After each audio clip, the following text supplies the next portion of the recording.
Welcome. My name is Penelope Chatterton. Welcome to Awaken the Dream. Now, my friends, I sang all the way over because last time I came, I realized I had not used my voice and I was choking, so I hope I'm better today.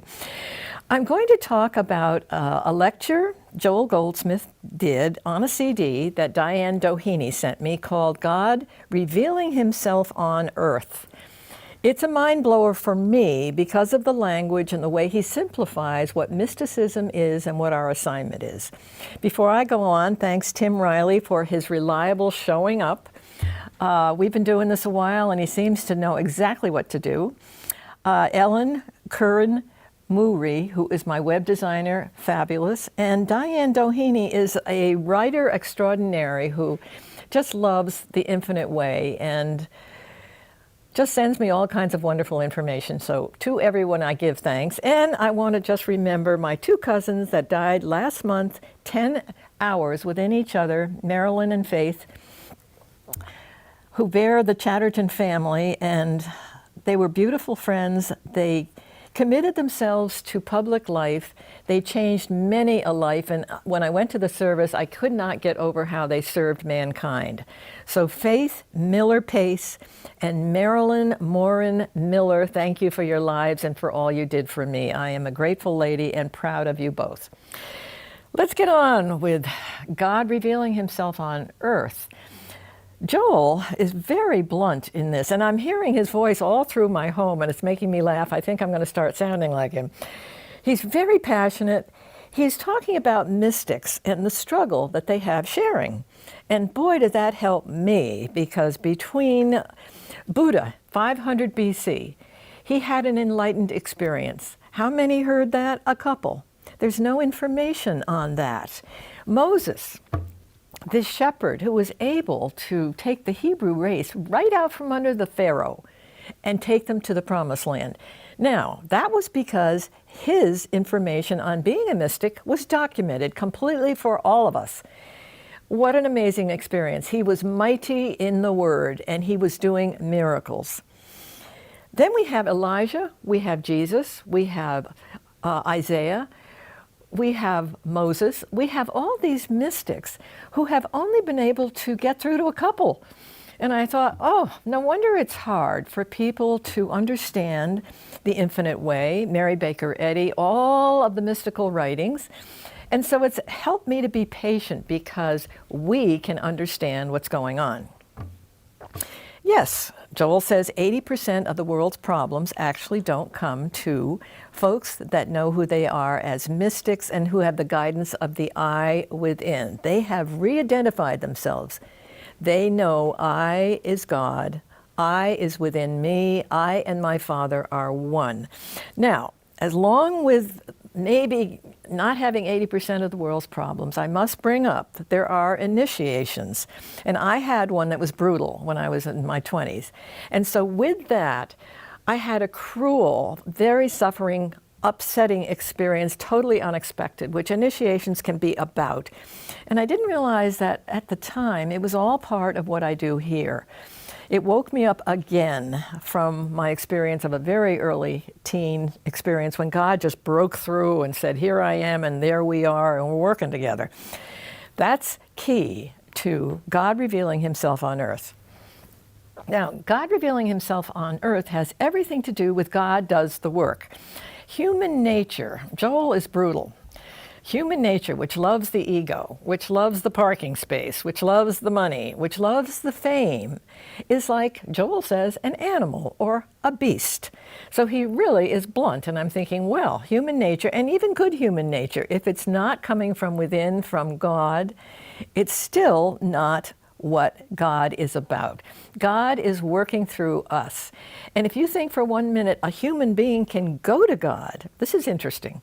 Joel says that's impossible. Human nature does not contain God. Human nature was wandering off, finding a life of their own, an experience of their own, fame of their own, climbing the ladder on their own. That's human nature. So that to me was sort of brilliant. So again, Joel says God is going to break through every soul in this world. And every soul in this world has the I. the identification of I am God. God is working through me. God is the experience of man. Joel says God breathed his life into man. He gave us as attributes love. God is love. Okay, that's still not a synonym for God. It's an attribute. We've got mind, we have intelligence. Those are given to us as gifts, but they're attributes. Then we have the I, the magic synonym for God. I and my Father are one. The Bible says the word is I. It's we are joined at the hip. God created us before this world began. We've been in the bosom of the Father forever. Then we entered this scene, and now we have to identify ourselves. Right identification is the way Joel will speak about our journey here and how it works. Now, if we have human nature, which doesn't look so hot with disease and with illness and with judgment and no charity and one-upping and frankly overpowering other people, as we see in this world. I hate to say it, but it clears up what we look at every day. We see this kind of thing, so we don't want that, but we can do something about it. We can raise our consciousness and not do something personal, which is the human mind, and we can go for working with humanity, working for the masses. Not doing anything personal, my friends, get that. It's got to be worldwide effort on our part, which does not identify us as famous, rich, blah, blah, blah. So, we all have embedded in this consciousness a special assignment. I mention it often. Embedded deeply as we go within and we listen more and we wake up to that, everything God wants us to have appears, and not the way we think we should see it. Yes, we may go to God and say, I want this, I want that, I need this. Of course, nobody's listening. But we think, prayer works that way. It does not. It's the surrender that works. It's dead in the water because it has to do with ego. Ego cannot exist as mystical people. So don't go there. And if you want the miracles of being a human being, you'll get what those are, but they sure don't beat the peace of God. The peace of being a human is nothing compared to the peace of God, which goes so beyond whatever you think your life is about. It's certainly a mystery. So the I of you is in the eye of every human being, person, soul that's ever entered the world. The I of you is the soul of every human being, person, man in this world. Okay, but we have to identify it. And now Joel says saint or sinner, diseased, ill, taken advantage, no charity, all of that, there's still the I of God within each one. The whole plot thickens when God revealing himself on earth is all about God revealing himself as man. There's no two. There's not God and man, God and the Son. The minute we break that, I and my Father are one, we have separation. We have organizations that worship these folks that say, gee, this is what I know. They sit at the feet of these folks, and these mystics did not want that. They didn't teach it. They didn't ask for you to worship them. Their message was, go do likewise what I am doing and what I am imparting to you. So think of all the churches and all the synagogues and everybody who is worshiping one person and missing the point. That's when Joel says, you can go to holy mountains, you can go to temples in Jerusalem, and it's not going to be what happens. And what do? We still go to holy temples, and we still go to mountains and holy mountains, and we go to gurus, and we do all of that instead of going within to the still small voice. That still small voice is our guidance. We are under the umbrella of guidance, of intelligence. We have been given the mind of God. Okay, we've been given that, but we're not going to hear it if we're just running around with our personal stuff going on. We need to be quiet. We need to listen more, Joel says. We need to meditate. We need to be quiet, and we need not to have answers. Don't expect to have answers to what you think you need, because it's never going to be as good as God's peace. we've been trained here, we've been hypnotized, and what would be wonderful for us living here in this body. It's not what it's about. That's a lot to let go of. So you know how much this lecture helped me was we have to go to work. We have work to do. When you look around you, we see we can't, there are no answers on this plane for all the trauma that goes on. There are just no answers. But infinite way or mystical people have got an answer. They can go within and they can rest in the Word. They can abide in the Word forever. They were created before this world began. They will be in the bosom of the Father forever. They will never end. And mystics also know they don't fear death. If they get that shot from God, they know it's just another dimension. There isn't any. So when you really think of, I'd really like to get rid of my disease or the things I worry about, it's easy to worry as a human. But we have something to do. We know what to do. So on that note, Joel is saying, go within, meditate, be quiet, listen for your very life. It will come to you. It is I will be with you till the end of the world. Well, you will hear. And some people get a deep breath. Joel always says, I feel this deep breath. Other people get out-of-body experiences. Other people get a sense, a feeling of God speaking to them. It can come in so many varieties. Whatever it is, God is the one that breaks through you. You don't have a chance of approaching Him unless God wakes you up and you get hungry for the connection.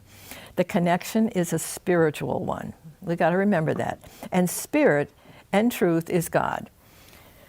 So we go to God in spirit and in truth, and God is your consciousness. He gave you the mind to accept and receive consciousness. Everything is embedded. We can go back. We can go back in time and amazingly pull up information that's just there. So my friends, rest in the soul of you. Rest in your heart. Expect miracles to grow as you rest in the I that I am, as you re-identify, rediscover I and my Father are one. There's no other place to go. And you know what I like about Joel's work and the Infinite Way, and thank you, Joel, is the simplicity of it. Not a lot of rules, not a lot of lessons, not a lot of humdrum. Simply go within and listen and be still and do more of that and do more of that. Now, as we do that, we find we look at other folks and we have a smile on our face. Let's say that, I always say, the worst person you know, he's coming at you, there's something going on in your life where you're being picked on or there's some bad judgment going on, and you smile within you because you immediately say, that is a child of God. And you smile and you let things go because you know who this person is, even if that person has no idea. You want freedom and you want inner peace, and the only way to have freedom is to recognize everyone, saint or sinner, is the Son of God. God is the Son. Now, we talk about freedom, which I love. Joel goes back in history. He talks about the Magna Carta and the British and the French and all of these countries that felt bound, like trade unions or people standing in line waiting for their unemployment, whatever it is. He said people that are bound found their way out. And the way they found their way out was God pushes through every soul constantly. That's why we have to listen. God's doing His homework, pushing through. Except listening, because anything that binds you in life and that straps you up, that makes you feel bound, that will break slowly but surely as you smile, as you look at your brother and your sister, and you are free. Think of that, you're free. I love the word. We can be free as mystics, as Infinite Way students, as lovers of serving humanity and helping the world where we can. Apparently, from what Joel says, 2 or 3 can find you that are on the same page. And in this case, I'm grateful to be under the umbrella of Awaken the Dream because people tend to go there that like the Infinite Way.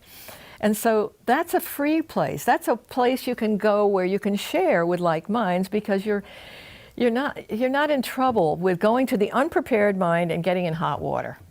And they say when you go to the unprepared mind with ego and all of that, you're really in for trouble. It's doomed. It's doomed. Now, what about this freedom? What about seeing your brother and sister as whole? What about being a benediction? What about what's going on with being born? I mean, a lot has been written about procreating, about eating and drinking and being here, and we're doing this. And Joel makes a point of saying that's the way it is. And it's going to be that way from what he says for a while. And what's beautiful about, he was talking about Mary and the seed of birth in the womb. It's Christ ready to be born. In everyone that is born, God is the man, the woman of whoever is born. They are sacred and they're whole and they are perfect. And they are to be honored. Having children, drinking water, eating food, doing what we do here is beautiful. And it's what we do because that's what's going on. For now, heaven only knows what's coming up. But with your souls that come in, just know they are like Mary with the womb, with Jesus. They are waiting to come forth as miracle workers of God. They are God manifest, another soul manifest. So we have key words here. We can be benedictions. What I love the most is being free of anything that binds us. Think about your life. Things bind us, or that we think we'd like to be freer of. And that there's a formula for that. It may take time. Unfolding, Joel says, takes time. So we have to be patient, of which I have none. And we go for grace. Now, Joel says if you go for grace, then you might say, well, what's that about? He says, don't worry about what that's about. That's not the point. Going for grace is going for what God might have in mind for you. And you don't have to manifest or think about what it might be. You let it go. You let go of this plane to enter another dimension and see what God has in mind. It could be a complete shock. So my friends, just try to remember that the key to the infinite way is God manifested man. God manifested man. Every single soul in this world, saint or sinner, has God in charge. The job, obviously, is to allow that to happen. So, as usual, we meditate, we're quiet, we listen, and prayer is listening. It's just listening. You never know. Somebody on a street corner could be saying something that you say, oh my gosh, that's what I was listening for. That's what I was looking for. It can come through very weird ways. It can come through a song. It can come through a feeling of love for someone.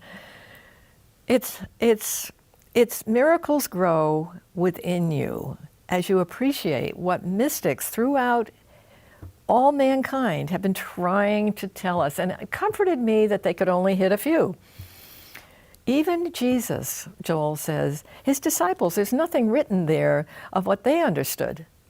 But whoever scripted the Gospel of John got it, like Moses got it, Elijah got it, Buddha got it. So it fascinates me that those who have this very profound message, and it kind of makes sense because it's so otherworldly, it's so not here, and we're hypnotized. We are brainwashed from the minute we're born with schools, with parents, with politics, with everything that's going on. We are overwhelmed, and that's a lot to cut through, but it can be done, and sometimes an initiation is needed for us to really take a shock to our system, to wake up and say, oh my gosh, what am I doing with my life now? Where am I? What's with that? And be a benediction to others. Being a benediction is the divine way. Joel, God love him, is a mystic. And he left the church because he saw organization. He talks a lot about if it's not from within, if it's God and Son, it's got to be I and my Father are one. There's only one of anything. There's not two souls. There's not God here and a Son over here. They're joined. So he said the minute you have organizations, churches, temples, whatever, who try to worship the soul that's trying to give the message instead of going and doing what the message is, That's not going to work. It's never going to work. There is a law of love. Okay, we're getting to the punchline here. The law of love is that always works. The law of the mortal world, the law of sin, death, disease, blah, blah, blah. Anyone who tries to confine someone, I think of children being separated at the border. Anyone who tries to confine or hold anyone in bondage, it's going to fail. It will fail because it doesn't work. The only thing that's going to last in this world and many worlds maybe to come, many incarnations maybe, is the law of love. That is power. That's the ultimate power, is we love one another because we see who everyone is. So hang on to that. Be a prophet. Yes, prophesy. That's another part of this particular lecture is God says we can prophesy. We can. Throughout history, it's been safe to do it because the law of God is good and it works. It's okay to do that because other laws don't work that have agendas, that have parking spaces and egos and money. Just know, it's like vote with your heart. See the good in people. Be a benediction. See the law of love operating and know, just know for sure, it's a rule. That's what will hold up. That's what will last. That will be forever because we are bound and we abide within forever and forever and forever. It will never change. So you have company, you have guidance, and you have a silent mind if you will use it. So I'm winding down, friends. Meditate, be still, do it, and watch miracles come because they will grow with you and expand, and you can find an easier life as you do this. So I'm going to check out and thank you all for listening to me. Carry on because I love this particular lecture and it has helped me so much with my own life. Thank you again.